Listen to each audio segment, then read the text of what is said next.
guys, welcome back to my channel. ரொம்ப நாள் கழிச்சு இந்த சண்டே vlog எடுக்கிறேன். ஏன்னா இப்போல்லாம் முந்தி மாதிரி டைம் கிடைக்கிறது இல்லை.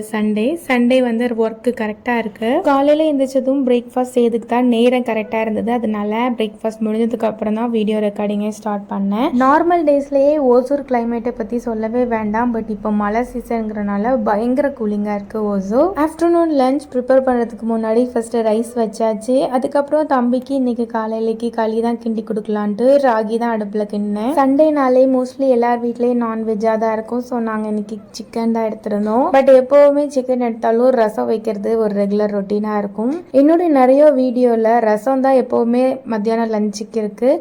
பிகாஸ் ஏன்னா வீட்டில் ரசம் ரொம்ப விரும்பி சாப்பிடுவாங்க. அதனால மோஸ்ட்லி என்ன குழம்பு வச்சாலும் ரசம் வந்து மெயின் இன்க்ரீடியன்ஸாக எப்போவுமே இருக்கும். இன்னைக்கு ரசம் வைக்கும்போது ரெகுலராக வைக்கிற மாதிரி மிக்சி ஜாரில் தான் எல்லாமே போட்டேன். அதுக்கப்புறம் தான் கரண்ட் போனதே தெரியும். சீசன் வந்து மழை சீசனாக இருக்கிறனால கரண்ட் அடிக்கடி கட் ஆயிருது. அதுக்கப்புறம் நான் ஆட்டோரல்ல வச்சு தான் இடிச்சு அதுக்கப்புறம் தான் இன்னைக்கு ரசம் வச்சேன். பட் இதுவும் வித்தியாசமான ஒரு டேஸ்டாக தான் இருந்துச்சு. இப்பெல்லாம் சமைக்கிறது கண்டினியூஸாக நடந்த மாதிரியே ஃபீல் ஆகல.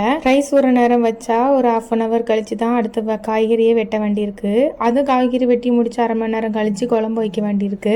இப்படிதான் ரெகுலர் ரொட்டீன் போயிட்டு இருக்கு. தம்பி நிக்க ஆரம்பிச்சதுல இருந்தே எதையாவது பிடிச்சு நிக்கிறான், அப்புறம் எதையாவது பிடிச்சு வச்சுட்டு நின்றான், உளுந்துடுறான். அதனால அவனை கேர்ஃபுல்லா பார்க்க வேண்டியிருக்கு. பாத்திரத்தையும் கழுவிட்டு அதே டைம்ல தம்பியவும் பார்த்துட்டு சிக்கன் வைக்க ஸ்டார்ட் பண்றதுக்கே 1:30 ஆயிடுச்சு. அதுக்கப்புறம் தான் இன்னைக்கு லஞ்சே முடிச்சோம். இது வரைக்கும் ஒரு தடவை கூட சிக்கன் தேங்காய் இல்லாம வச்சதே கிடையாது. கரண்ட் இல்லைங்கிறனால மசாலா அரைக்க முடியாம பெரிய வெங்காயத்தை அதிகமா போட்டு தான் வச்சேன். பட் டேஸ்ட் அல்டிமேட்டா இருந்துச்சு. So thanks for watching. See you in the next video.